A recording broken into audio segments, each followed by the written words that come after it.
Eye. This is BBC Radio 5 Live. Colin Murray, weeknights, BBC Radio 5 Live. Yeah, welcome back, everyone. We're live Monday. I can't get the day right. Monday turns to Tuesday. It's time for a Monday Night Fan Club, which, now come to think of it, actually happens on a Tuesday. But there you go. We have a midnight mixtape that starts at 11:30, so you know. Let's move on. One listener chooses a subject, and we devote an entire feature to that subject, meaning week to week, it's about as predictable, the Monday Night Fan Club, as a roulette wheel, and I love it. Last week, as we remembered clearly earlier, we were talking about Loch Ness. The week before it was Prince.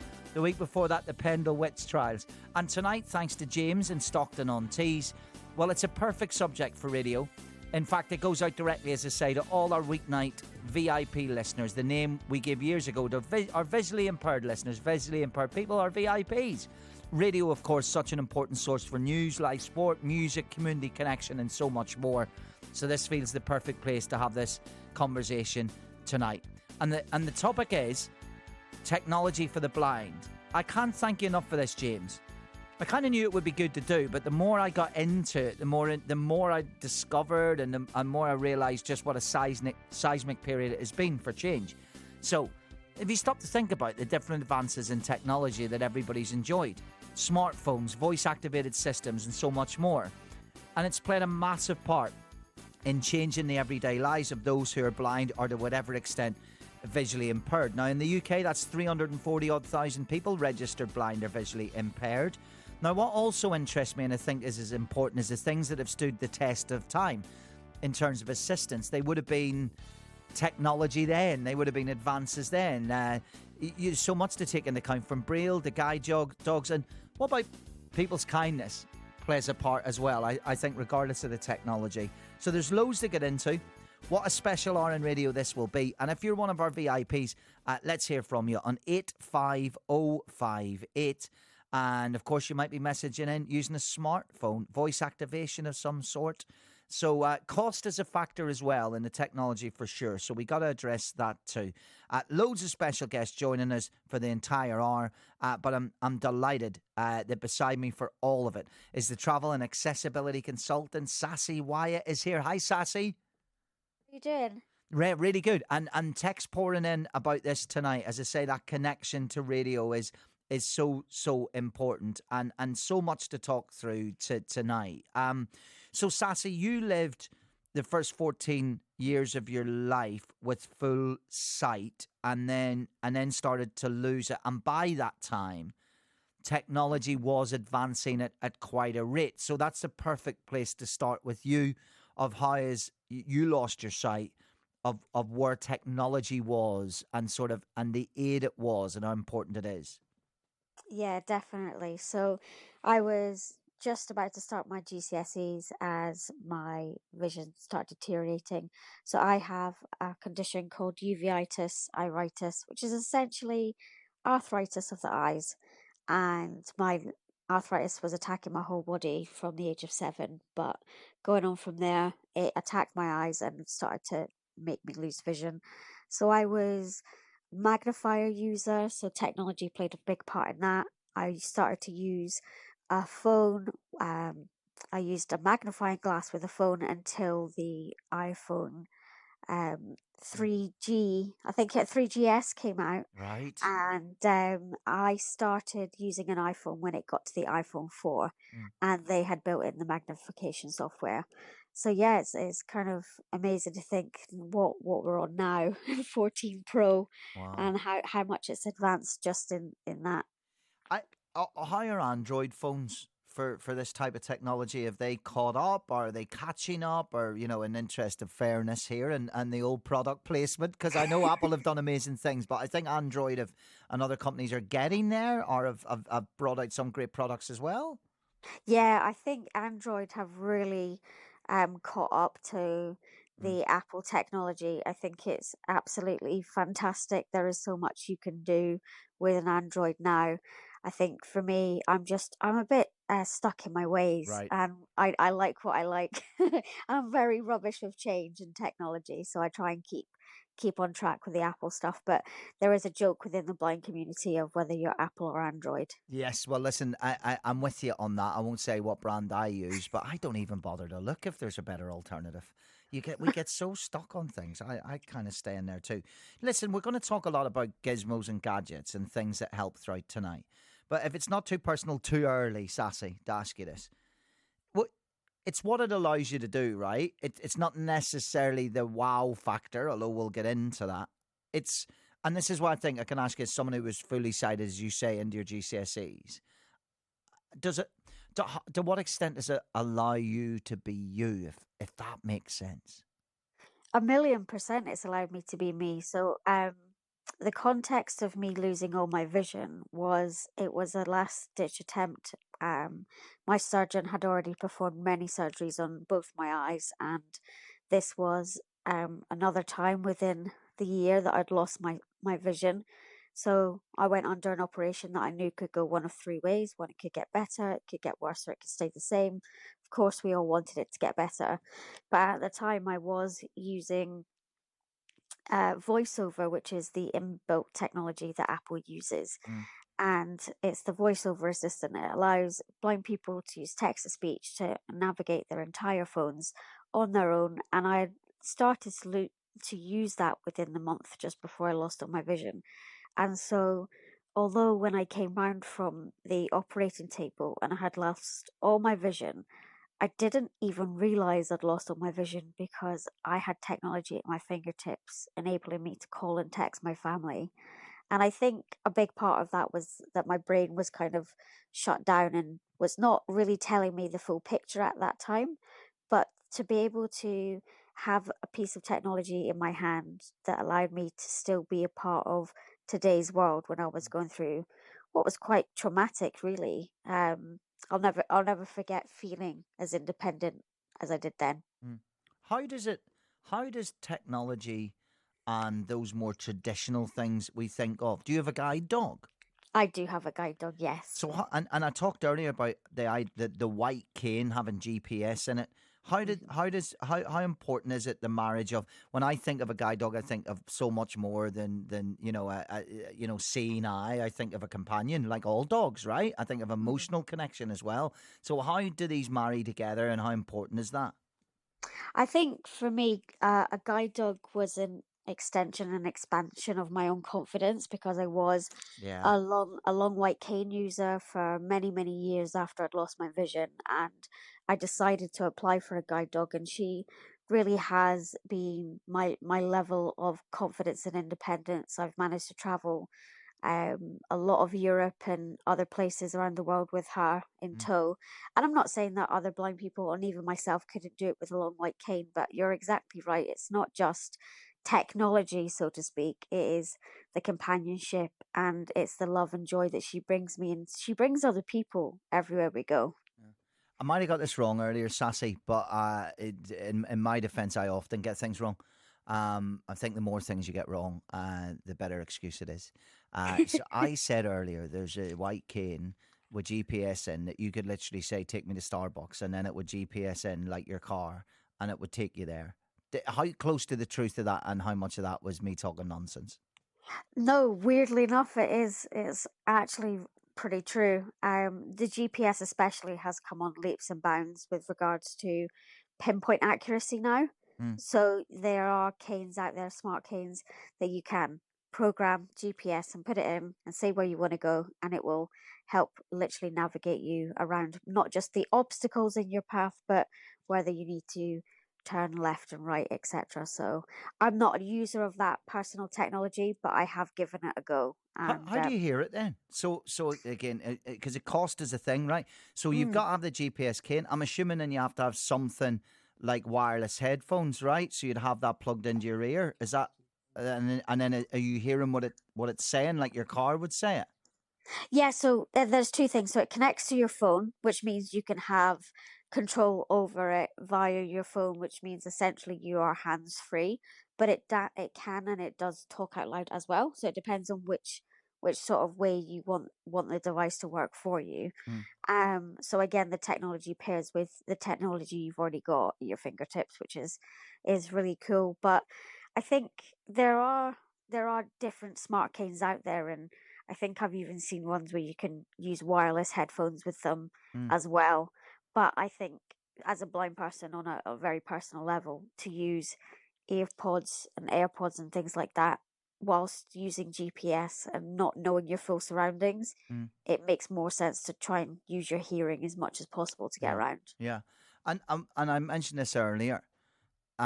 With all the technology that exists and that is developing right now, how important is a friendly voice as well, even if you don't need that help? Oh my goodness. I joke all the time and say if it wasn't for the kindness of strangers, I'd still be lost in one of the back alleys I got lost in the first time I went blind. So absolutely. I actually rely on the public just as much as I rely on my technology. And as a travel and accessibility consultant, my main tagline is actually I get to see the beauty of this world every day Yeah. since going blind, because I get to see the beauty of humanity. Mm. Whether I'm crossing the road, whether I'm going into a shop, whether I'm traveling on a train or a plane or whatever, people, strangers will speak to me and offer me help Mm. like countless times a day. And if it wasn't for strangers being so kind, I just wouldn't be as confident as I am today. Do you know what? Four guests waiting. I could just talk to you all night. I have so many things. So we'll bring our first guest in a second. But so there's little things. I just think some of the things have been around forever worth pointing out. So when you at every crossing, and I think everybody knows this, but obviously at every crossing, when you're crossing the road, the green man flashes, right? Yeah, And makes a noise, right? Don't flash, it makes a noise. So you know, beep, beep, beep, beep. But yeah, also the pavement stones change beneath your feet, right? To the bubbles, uh-huh. right? So that's two things to say that this is where you need to be to cross the road. Now, Hmm. obviously, if you're deaf, you can see the green man, right? Mm. And if you're blind, you can hear the green man. But what if you're deaf and blind? And I don't think everybody knows this. But you know, below the thing that you hit, the button that says wait, and you go, well, why? If you reach below that, there's a little spinner, like the top of a pen lid underneath all of those. And what you do is you hold it and it spins around when you can cross the road. I don't think everybody knows that. So that's in there. I just wanted to mark that. There's no question there, Sassy. Mm. I just wanted to mark that. Isn't that right? You're Did I get that right? You did, yeah. I would say you pretty much hit the nail on the head. So the spinning cone was primarily actually made for the visually impaired, Right. because visual impairment is a spectrum. However, it is perfect for people who are deaf-blind, because you've got the blister paving, which you call the tactile paving under your feet, Yes. and the spinning cone. However, the spinning cone doesn't. So if you're at a four-way intersection Yeah. and there's cars coming from your left and your right, Yeah. well, as a blind person, you may not know which way the road goes if you're crossing it for the first Ah. time. Yeah. So the spinning cone is actually to tell the blind person primarily it is green on your side and it is safe to go. Ah, brilliant. Absolutely Yeah. fantastic. I love that. Let's bring in our first guest. You're going to stay with me. You're not allowed to go anywhere, Sassy. You're with me until 1 o'clock. Okay. If you fall asleep, I'll just shout really loud and wake you up. So you're staying exactly where you are. Right. Our first special guest tonight is Teresa Allen, a teacher in charge of assistive and digital technologies at the Royal National College for the Blind. Perfect guest, Teresa. Hiya.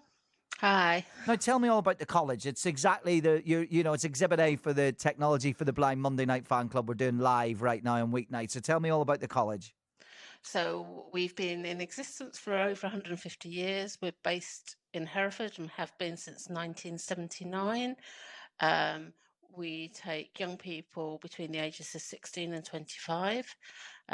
They have to have an education and healthcare plan, so EHC plan, Mm. to enable them to get the funding. They're funded generally through their local authorities, and they come from all over England, Wales, and Scotland, and we do have some overseas students as well. And you started as a student there, right? And now you are, as I say, a teacher in charge of assistive and digital technologies there. Yeah, so I was a student there in the 80s, so I'm very old now, and I have seen a lot of changes in the technology. Yeah. There's so much of this to talk about, right? Sassy and I have been talking about loads already, Teresa. I mentioned earlier, would you include Siri with this, Alexa and Siri and Yeah. Google? And like, it's interesting because I always, by the way, don't say it, Teresa. You'll set off everyone's. It's one of the golden rules of radio. Never say the word Right. "hey" and Okay. the G word in the one sentence, right? Never set the devices off. But I have one of those brands, and I do everything on it. As somebody with full sight, full hearing, I'm like, well, half hearing, deaf for a living in this job. But you go, what's the weather? What's when's the bus? I do so much on it. How much of a revelation has that been? Yeah, an awful lot of our students really like those devices and will have them set up in their rooms, set alarms by them, listen to audiobooks, perhaps listen to textbooks through that they need for their learning, and just have their music and everything that everybody else does. But I think they've given a lot more ability to access things, especially audiobooks and things like that through those devices, rather than having to have a headset and carrying it around with you. These things are popping into my head as we go. So thank you for humouring my idiocy. How long have audiobooks been around, Teresa? Did that come along with the podcast and iTunes and all that? No, much before that. Right, okay. It used to be audio tapes. The old cassettes. You're yeah, right. I had a yeah. cassette of Alan Partridge radio shows they used to have in the car that I'd put on all the time. Been around, but they're huge. But having them in that format now, because the difference between it's like a CD and downloads, right? The fact that rather than having to have that physical cassette and put it in at the touch, you could have in the palm of your hand 1,000 books. Exactly, yeah. And if you think about Braille books, how much, I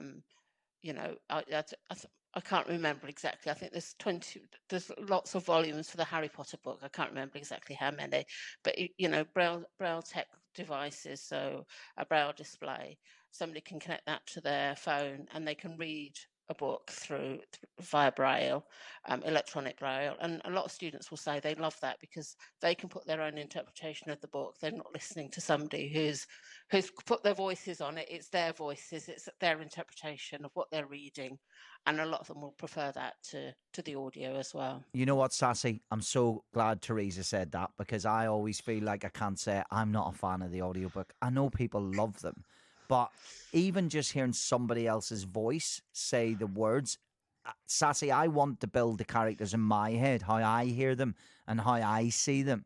And the only way to do that is to read. So talk me through that, Sassy. So Braille books on screens. You got to talk me through this. One of the two of you. How does it work? I'll let Teresa jump in, and then I can share my own personal experience. Yeah, perfect, Teresa. So you said there was a plug-in, and then a lot of our students will use a Braille display. So that's Braille can be Braille input and output. So it's an electronic device, and there's pins, and Braille is made up of 6 dots combinations, and the Braille display is made of 8 dots, so that you can find out things about the formatting of the words as well. But students will use those to connect it to their devices, perhaps download a Kindle book or something from Bookshare, and then they can read it through the Braille display. They're relatively portable. There's different sizes of them. The most common one is probably the 40 cell, and that's like half a line of text per thing, and it can be grade 1 or grade 2 Braille as well. Love it. Sassy's got a story. Yeah, I absolutely love Braille books. I love audiobooks, and I love Kindle books.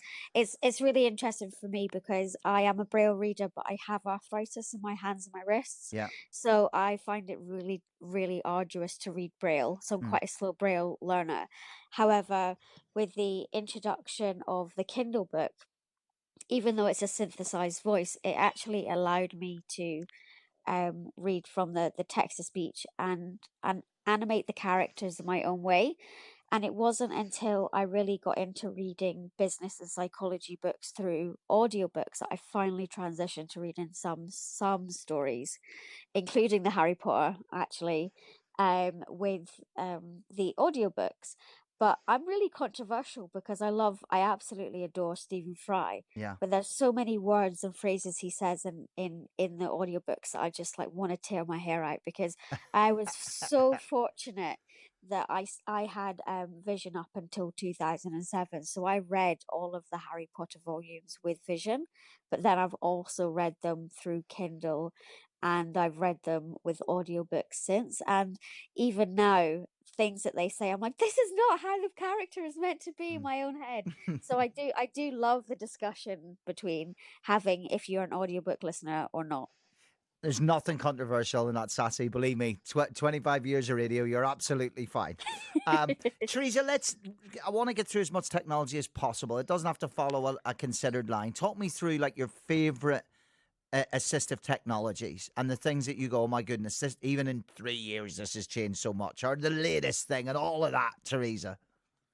So our students will have their personal tech, which will be their phones and things like that. But from a teaching point of view, where we're trying to get students into the workplace, and many of them will have used brown note takers or had human support through school, and then they come to us and we're trying to give them the skills that enable them to go into the workplace.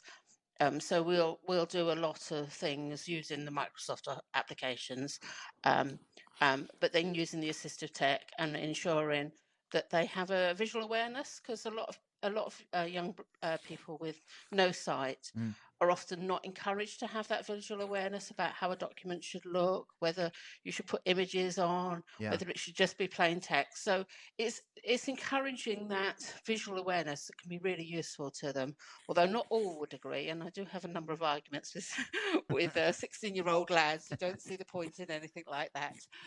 16-year-olds are still 16-year-olds at the end of the day, right? Yeah. I have a rule, till you hit 24 at least, I'm not really interested in anything that you have to say. Just listen. Exactly. That's my view as I get old and grumpy at 46. Anything under 24, not interested.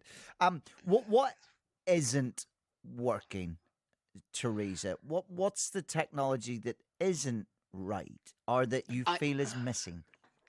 I think it's the training that goes with the technology that's often missing. Yeah. So lots of fundraising for technology for a young person to have the equipment, but often that doesn't include the training on how to use it. And although I will say the phones are quite intuitive and you can often pick up how to do things with your phone, the computer technology is not quite so intuitive. So it's always a bit of a shame when they've got the equipment and then you say, well, where is it? Oh, it's under my bed. I don't use it because I don't know how to use it. That's always a bit sad. The training key. What then, Teresa, just as a follow-up to that? We know that Apple have done so much, but we always hear Android's catching up as well and caught up in many ways. When, say you and Sassy went to the Apple store tomorrow as a new product, how sure are you that you would get that assistance and training? Is it variable whether you're going into an Android store or an Apple one, or are you fairly confident? I think the Apples, I can't really say about the Androids because, like Sassy, I prefer the Apple. But I've been into the Apple stores and I've seen them giving training on how to use VoiceOver. If I'm talking to a young person that just got a new phone and like the iPhones just have the button and then they took away the button, and that made it quite difficult for some people to navigate because it was a different way of using the phone. And I was saying to them, well, just go to the Apple store, they'll show you how to use it. So there is always that, there is that bit of care that they will go, you can go in and get training, or you can have on the phone training with the Apple store. I will say quite a lot of our students now use Android, but then quite a lot of them will then transfer over to Apple in the year, having listened to the other students going on about how wonderful their Apple devices are. But there will be some that will stubbornly stay with the Android, and we'll use them quite effectively. Yeah. Teresa Allen, thank you so much for being part of our Monday Night Fan Club tonight, live on Technology for the Blind. I'm loving it. I'm loving all our conversations. 3 guests still to come. Teresa, love to you and everyone at the college. Thank you for your insight tonight. Thank you. Thank you. I believe, Sassy, on any other issue, right, we'd be in so much trouble for product placement right now. Do you realise that? Yeah. But I feel that the narrative of the actual editorial is fine. It's the first. Paul's not a producer. Paul, everyone seems to love tonight. Leave Paul alone. It's not worried at all. There's all these types of phones out here. We're talking about technology for the blind, its advances, and if there's one or two particular companies that are at the centre of that, that is absolutely editorially correct. Now, Sassy, we're going to bring in our next guest who we've had on weeknights before.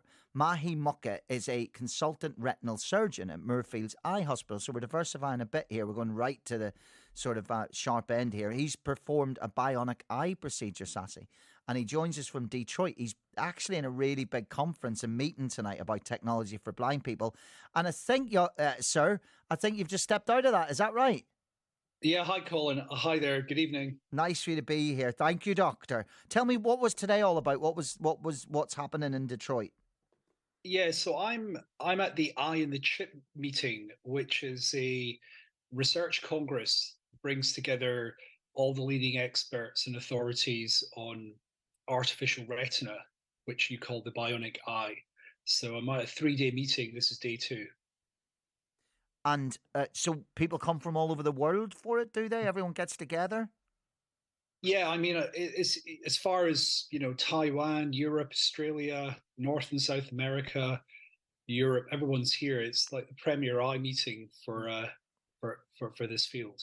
So, I mean, for this is for many of us pie in the sky stuff, even just trying to get our heads around it, just the phrase bionic eye. So I know we've had a conversation before, but just tell everyone what you do, what advances are being made, what the process is, what's achievable and what's not achievable as we talk, now in October 2023. Yeah, so it's quite timely actually, because I've just received a complete update on the landscape of the Bionic Eye, and there are many research programs, over 50 going across the world. Currently, for patients who may be listening in and the public, is that for eye conditions, there are actually only 2 current clinical trials. Unfortunately, the technology has been a bit slow there. So I work in a condition called age-related macular degeneration, and that's the study which we spoke about not so long ago. So these are blind patients, and I've implanted 5 patients as part of a large European clinical trial. And today actually was quite good because I was presenting the results of a previous trial, and we had members of the public were actually there asking questions. So it was actually very good, very interactive.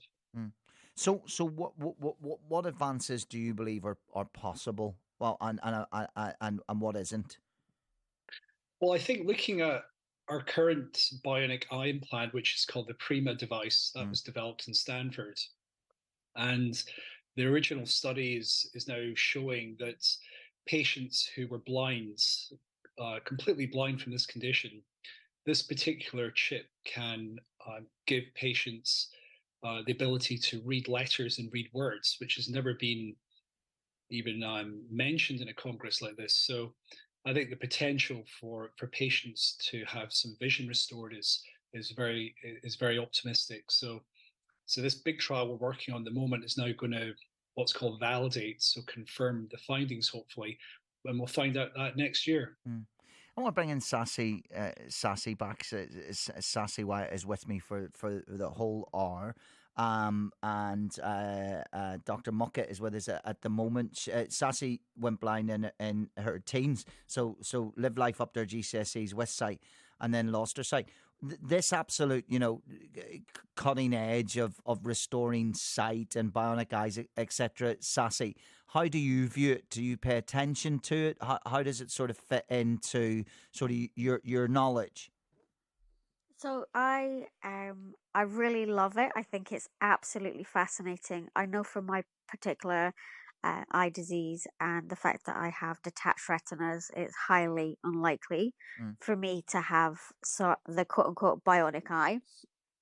Because it's not really viable for the way my eyes have been so badly scar tissue damaged as well. However, I think it's utterly fascinating. I think I'm going to be controversial here and say most of the doctors that I've dealt with are so respectful of patients' wishes and everything like that. But I think we're very much still today in society with the medical model of disability, where we're still wanting to fix disability and diseases instead of the social model where it's helping the disabled person live a happy and extraordinary life with by creating infrastructures around A, technology, B, buildings, transport, those sorts of things, and of course the education and health system. If everything was accessible, I think not necessarily just for people with blindness, but for most disabilities, especially if you were born with it, didn't acquire it, most people would actually say they're happy being disabled. And I think that's a really interesting topic and I'm sure all the doctors and professors talk about this at length with their own patients, but there's a stage where if you acquire a disability, you just want to be cured. And then you reach a level of acceptance and true happiness, and that's where I am now. And I don't believe there's ever going to be a cure for me in my lifetime, but I'm okay with that. Yeah, I think it's a good point, well made. It really is. And Mahi, you'd probably agree with that, and would probably add that the ideal and is that both can be true. Both things can be true. To aspire for great technological advances and the miracles that science do spasmodically bring along, things that we thought were incurable that become curable, while at the same time, absolutely what Sassy just said is so important. Yeah, I mean, I completely, corroborate everything she says. I think for Sassy's situation, there's a whole other area which has potential assistance, and there's all sorts of new technologies, with using different kinds of spectacles and in AI modules, and trying to maximize what patients can potentially see. So there's an emerging market there to assist people with low vision. And I'm actually the final day of this conference actually is all about low vision technologies. So it'll be very interesting to hear about what's on the horizon and what's available. Absolutely. Listen, you have had such a busy day and you still found 10 minutes for us. So I'm absolutely delighted to have you back in the programme. Dr. Mai Muckett, thank you so much. I know you're busy. Do try and go to, if you can, Hitsville, USA, the Motown Museum. It's the old house where Stevie Wonder walked in as a kid, Martha Reeves on the reception, and wove his magic along with so many other great artists. It's definitely worth the trip. Oh, great. I'll check out tomorrow, Colin. Good. All the best. Thanks again. Stay out of the MGM casino. That's my other thing. I'm just going to say to you. As someone who was recently in Detroit for baseball. Less said about that, the better. Thank you, sir. Thank you so much. Take care. Good evening. Sassy, great conversations. We're going to return to the technology that's available for the majority of what we're talking about at the start, and we'll go back to it in about 5 minutes as well. In terms of good technology and bad technology, I think you'll really enjoy this. We're joined by Dr. Anthony Vipan Das, who is an eye surgeon who is based at the LV Prasad Eye Institute in India. Hello, Doctor. Thanks for joining us. Good evening. It's wonderful to be joining in from India today. Thank you for having me on the show. Oh, my pleasure. I know you've been listening in to Sassy and you've been listening to Mahi. Just tell me about the type of work that you do day to day. Well, I'm an eye surgeon based in the LV Prasad Eye Institute in Hyderabad, India. But apart from me delivering clinical and surgical care to my patients, I'm also kind of actively involved in exploring vision rehabilitation technologies for our patients, because I believe that where we as care providers are not able to go the distance because of various reasons of conditions that are not amenable to care, I strongly believe there's a great opportunity for technology to help rehabilitate our patients, as close to normal life as possible. So that's a bit of what I do back home. Yeah, and that really gets to the heart of what Sassy was saying. That's why I thought it'd be great to welcome in our second Dr. Sassy. The idea of what Anthony's saying is exactly what you're saying, which is that the important role, Anthony working as an eye surgeon, to look how technology works with you, with your reality. Is that what you're saying, Sassy?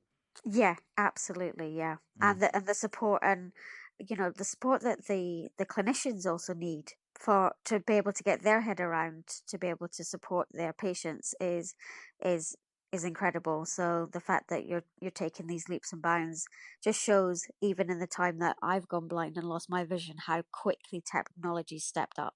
Mm. Can I bring up the digital divide here, Anthony? Can I get you and Sassy to talk about this?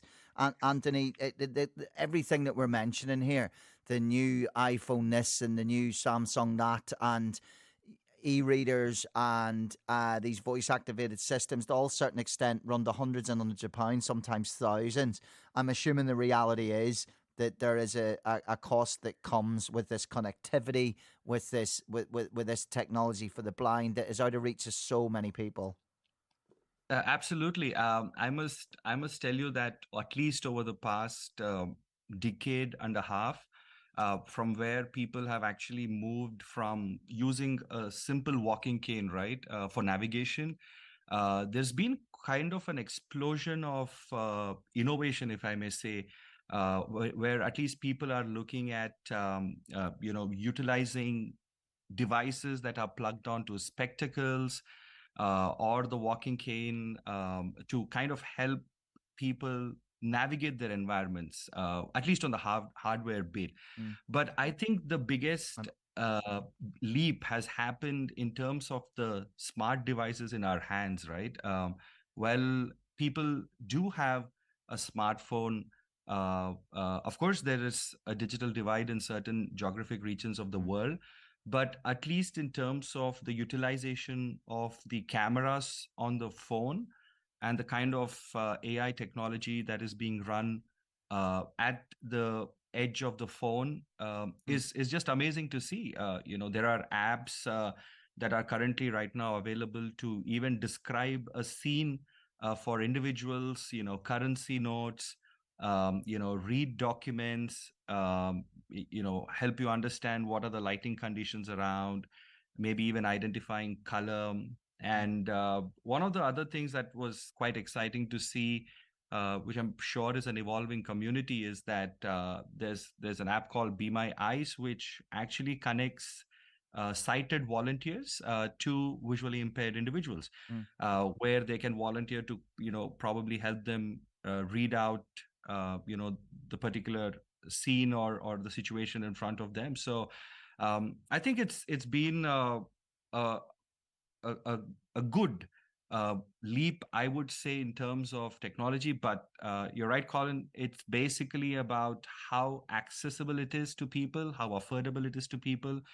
But if we've got till here, I'm confident we will also go the distance. So I'm looking forward to, the scaling of these and the accessibility of these technologies to those who are in need.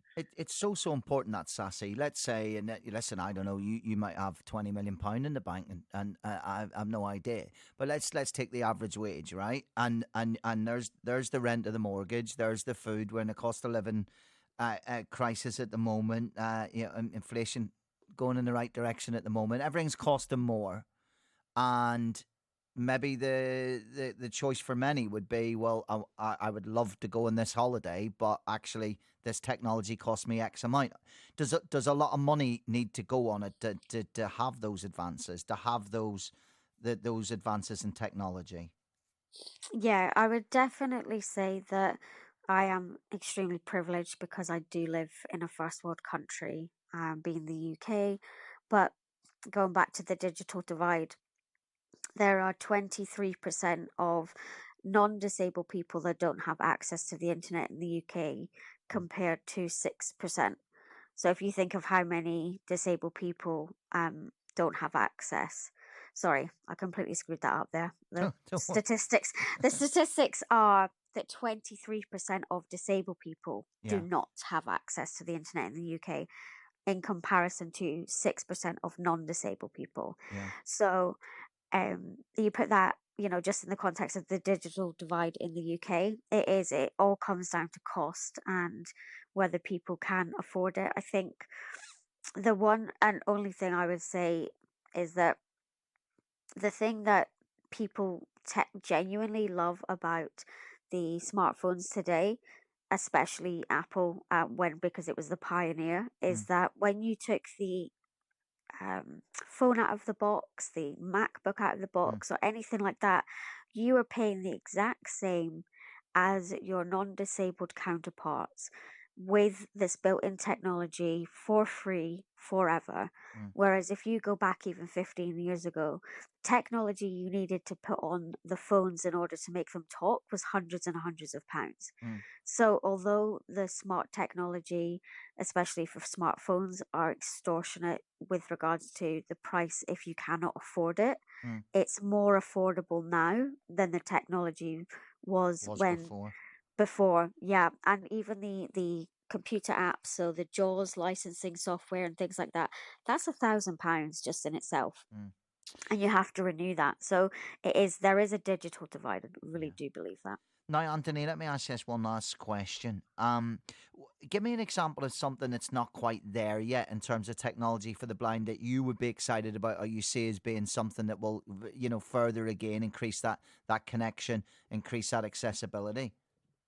I'd say that most of these technologies that utilize these navigation cameras, I think is very exciting. I mean, we've been able to build cars that are self-driving.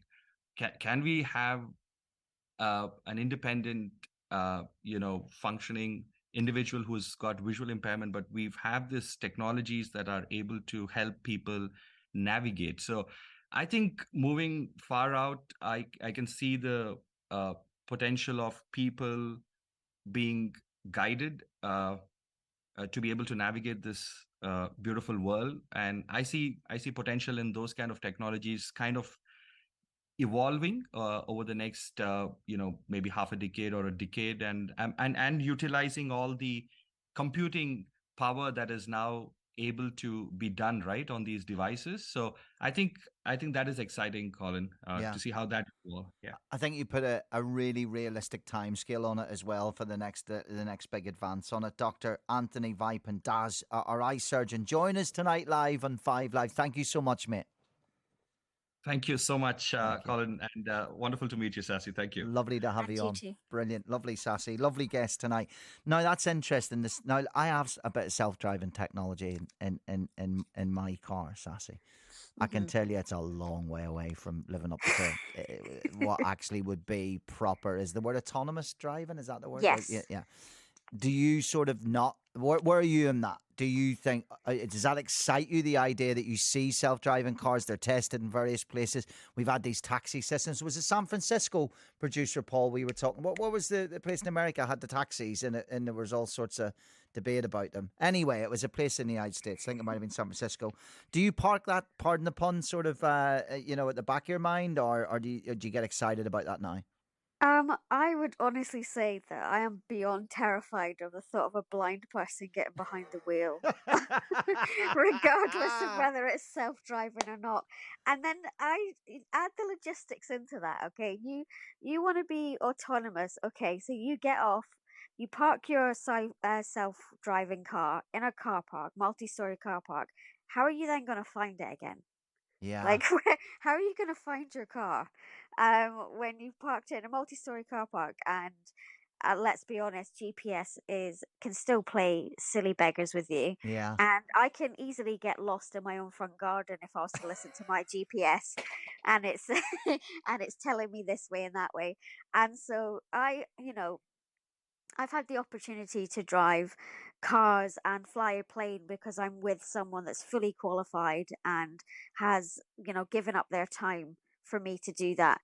But I wouldn't just want blind people let loose behind the car, on cars, on the motorways. It just seems totally bizarre to me. I'm all for people feeling independent and feeling like they really do have the world at their fingertips. But literally, apart from driving or being a brain surgeon, there isn't much that blind people can't do. Yeah. I think I should make the point for anyone just tuning in. Sassy is registered blind. So it makes what she says absolutely acceptable. If yeah, I said am it, totally blind, so I see sacked. nothing. So Yeah, if I said it, sacked. It's really interesting, Sassy. But but that opinion will change if technology, as it should do, increases tenfold in this area, right? yeah, never say never, obviously, because I think we're all scared of changing technology Mm. until it becomes the norm. But for right now, the way that even, everyone who's got a Tesla might think fantastic, but no, thank you, No, not for right now. I'll give you a lift if you need one. Oh, Right, thanks. let's race on to our final guest in the Monday Night Fan Club. We're jam-packed. I've loved them all so far, and Sassy is just the best presenter friend to have alongside. And our final guest tonight, Sassy and I, double-handed here, is Sina Baram. Sorry, it should be pronounced Sina Baram, apologies. A blind computer scientist and head of a consultancy that advises museums, theme parks and tech companies like Google and Microsoft on accessibility and inclusion. And why I find this interesting is we've been talking about personal accessibility, haven't we, Sassy? Where this is a brilliant company that advises big corporations about getting it right. Sina, is that roughly right? Get it right. That's correct. Thanks for having me. No, really, really good to have you on the program. So talk me through that type of the things that are recurring that your company find you often have to point out, no, you need to think about this. Yeah, I mean, I think Sassy summed it up a couple of minutes ago when, when they were talking about the social model of disability, and it informs us that it's our environments that are disabling, right? We should be concentrating on that and not concentrating on people being disabled. And so that's exactly what we do. When we're helping somebody think through an offering, it could be digital, physical, it could be building a whole museum from the ground up. Concrete hasn't even been poured. Or it could be something like a novel application, a website, a mobile app, a virtual reality interface. How do you build inclusivity and accessibility into that? And mainly it comes down to, how do you not build barriers into that? How do you rethink your design process to involve disabled people in different perspectives so that your product, your offering, your play, your movie, your content can be available and welcoming to the widest possible audience? That's in a nutshell what we spend our time thinking about and playing around. And if we did this in a year, there'd be 7 other things we could talk about that have been developed, right? We could talk about AI until the cows come home, and there is obviously concerns with where AI can be used for sure. And there is real excitement about the advances that can be made in science and health. And in this case, I know seeing AI, seeing it is really important. That's developed by Microsoft. But whether it's being used in glasses, whatever role AI is playing, how quickly could that push forward and is pushing forward technology for the blind? Well, just think about the progress we've seen and realize that it's exponential. So in the last 3 years, we've seen more progress than in the last 30, right? Not counting those 3, obviously. And so think about something like Seeing AI. You mentioned another one is Be My Eyes, which incorporates basically GPT from ChatGPT fame in order to take a picture with your phone and have it completely described to you. Now, is it going to be 100% accurate 100% of the time? No, but as a company that formally teaches people, trains people on how to do visual descriptions, I'll tell you something, it's better than 90% of the humans that we've trained on how to do this. And that will only get increasingly better. And then you can start stringing the dots together. If you can describe an image, you can describe a series of images. What do we call that? We call that video, right? If you can describe video, then what else can you describe? You can describe the real world. And once you can start describing and reasoning about the real world, and that thing that your previous guest was mentioning about guidance and navigation is only a little bit of programming away. So I tell people we're finally on the exciting part of the curve. We had to do a bunch of stuff to get here, like invent electricity, and then we had to wait around and, invent the web, right? That finally happened. Thank you, Tim Berners-Lee, right? Sir Tim Berners-Lee. And then it was, all right, fine. Now we got to, get some substrate and some AI in place. That's finally happening. So now we have all of these pieces that can start coming together and really forming this personalized interface to the world. And I mean different things than Sassy does, than you do. But the point is that it's under our control. And that's what so much conversation is happening about these days is whose control is this technology over and who can it help the most? I don't know about you, Sassy. But after seeing his description there and sort of complete synopsis, I'm punching the air. I'm ready to run through walls, Sassy. Absolutely. I am short-term pessimistic, but long-term optimistic. Always. And it is true, Sassy. The big part, do you feel that same level of excitement about what may be in the palm of your hand or in the frame of your glasses or at your fingertips or wherever else over the next 2, 3, 4, 5, 10 years? Absolutely. I couldn't concur more because I use Seeing AI from Microsoft. And as someone that's light perception has dimmed and dimmed and dimmed, I use that for figuring out if a light is on in my room. It does the currency, it does everything. But I think genuinely the newest part of the technology of the Be My Eyes app with Be My AI of the description of pictures, I almost cried the first time I ever read AI telling me a picture of myself, everything from the whole scenery to what I was wearing to the just atmosphere that it created for me. And I cannot thank technology enough. And I love the direction it's going. I love the people that are involved, the innovators, and I can't wait to see where it's going to go. Do you know what's really struck with me, what you just said, Sassy?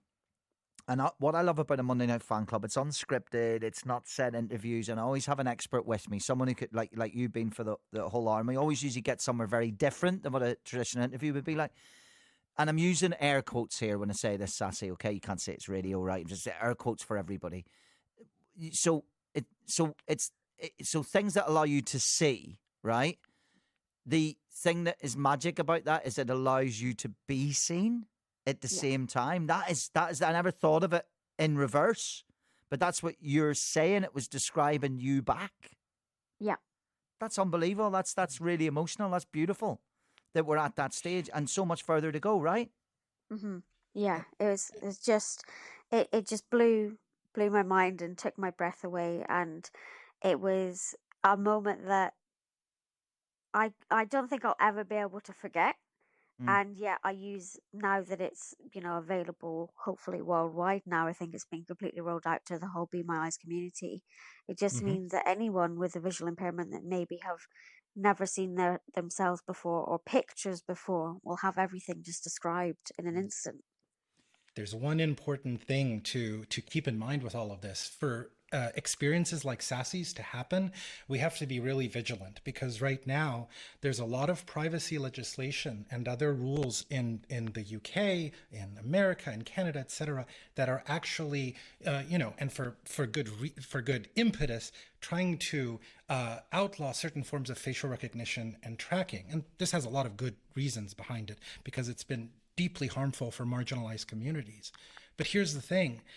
That is currently a hammer being used where we need a nuanced approach, because that means that GPT, OpenAI, will not describe a face to you, because they don't want to run afoul of these laws, not because they don't want to help blind people, and not because they also don't agree with the ways in which facial recognition has been used to oppress people. Yeah. But we need nuances in these things, and people really need to fight for that. Otherwise, this is going to disappear. And it would be a real shame, because it's incredible, as Sassy is describing. Thank you so much for bringing that up, because I genuinely did speak to the CEO of Be My Eyes about that, because it was affecting a lot of the blind community in the UK. Because overnight it just stopped describing faces. Absolutely. And then it's come back because of the legislation, and they're fighting against it. So yeah, thank you for saying that and bringing that up. Great point. There's so many things out there. I just want to, because we got 2 minutes left, I found something which I loved, right? It's at the University of Georgia. They developed a backpack. Right, you put the backpack on, right, and so let's say you wanted to go walking somewhere with not just common obstacles that but an area, say, that was very rural, Sassy. So there can be a tree branch that wasn't there the day before, and whatever this does, it's the worst description ever after your brilliant descriptions. But Sassy, it sort of sends out like a an ultra red signal or whatever all around you. And it basically is completely in control of any overhanging branches, obstacles, gates, all at once with just this backpack on your back, Sassy. Okay. So it sounds interesting. All right, but we've known each other long enough, Sassy. You can just say that sounds awful, Col. it's more the fact that surely if you've got good enough orientation and mobility skills, unless Absolutely. you're really But it's tall. a backpack, Sassy. Who doesn't want a fancy backpack? I'll say it if Sassy. I'll get you off the hook if you like. It sounds terrible. The one contribution that I've had couldn't have been further away from 2020. I don't want to make the researchers feel bad. No, listen, the researchers, it's just me. Unless it's gonna... I will chastise my large team of researchers in 2 minutes from now. I really will. Oh my Unless goodness. you're going to give me, unlimited sandwiches and the chance to fly with my backpack, I'm all right. Thanks. I can do that. Sina Barham, thank you so much for being here tonight. I could talk for another hour about this. Do you know what? You're just so brilliant to hear you. Just an absolute firebrand. I wish we had more time just to talk about the ins and outs of the consultancy. But thank you so much for being here. I appreciate you. Thank you. Thank you. And Sassy, my perfect presenter's friend the whole way through the hour. You've been brilliant. You've been honest. You've been forthright. You've been constructive. Everything I could ever want in a presenter's friend. And I knew that was going to be a special Monday Night Fan Club, and it's mainly because of you. So thank you so much. Oh, thank you so much. It's been a real privilege. Thank you. There you go. Sina and Anthony and Mahi and Teresa and my star Sassy. And what a really, really interesting Monday Night Fan Club that is on BBC Radio 5.